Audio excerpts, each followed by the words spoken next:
മുതലപ്പുഴി ഹാർബറിൽ ഡ്രഡ്ജിംഗിലൂടെ നീക്കം ചെയ്യുന്ന മണൽ നാഷണൽ ഹൈവേ നിർമ്മാണ കമ്പനിക്ക് വിൽക്കാനുള്ള തീരുമാനം അംഗീകരിക്കാൻ കഴിയില്ല എന്ന് മത്സ്യത്തൊഴിലാളികൾ. കടമ്പാട്ടുകോണം മുതൽ കഴക്കൂട്ടം ഫ്ലൈഓവർ വരെയുള്ള 6 വരി പാതയുടെ നിർമ്മാണത്തിന് മണ്ണ് ഉപയോഗിക്കാനാണ് സർക്കാർ ഉത്തരവിൽ പറയുന്നത്.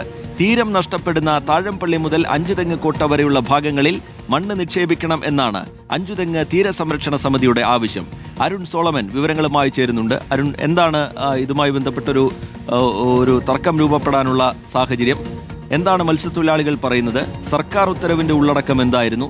ഇപ്പോൾ ഇങ്ങനെ ഒരു തീരുമാനം ഏത് പശ്ചാത്തലത്തിൽ? അരുൺ സോളമൻ.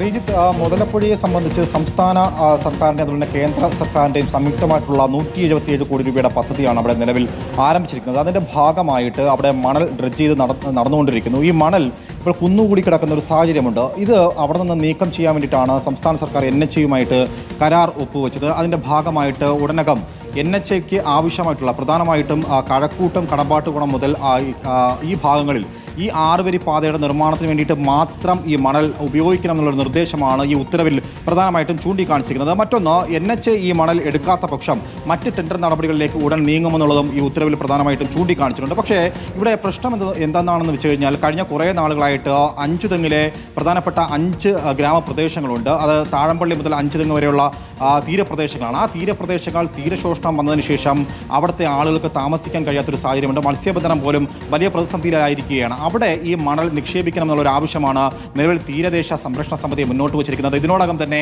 പഞ്ചായത്തിലെ BJP കമ്മിറ്റിയും ഈ ആവശ്യത്തോട് അനുകൂലിച്ചുകൊണ്ടാണ് നിലവിൽ മുന്നോട്ട് വന്നിരിക്കുന്നത്. എന്തായാലും വലിയൊരു പ്രതിഷേധത്തിലേക്ക് വീണ്ടും മുതലപ്പുഴയിലെ ഈ പദ്ധതി നീങ്ങുകയാണ്. കാരണം മുതലപ്പുഴയിലെ മണൽ പുറത്തേക്ക് കൊടുക്കാൻ അനുവദിക്കില്ല. ഇടങ്ങളിൽ ഈ മണലിടണം, മറ്റ് മേഖലയിലേക്ക് കൊണ്ടുപോകുന്നത് അംഗീകരിക്കാൻ കഴിയില്ല എന്നാണ് ഇപ്പോൾ മത്സ്യത്തൊഴിലാളികൾ വ്യക്തമാക്കുന്നത്. അരുൺ സോളമൻ വിശദാംശങ്ങൾ പങ്കുവയ്ക്കുകയായിരുന്നു.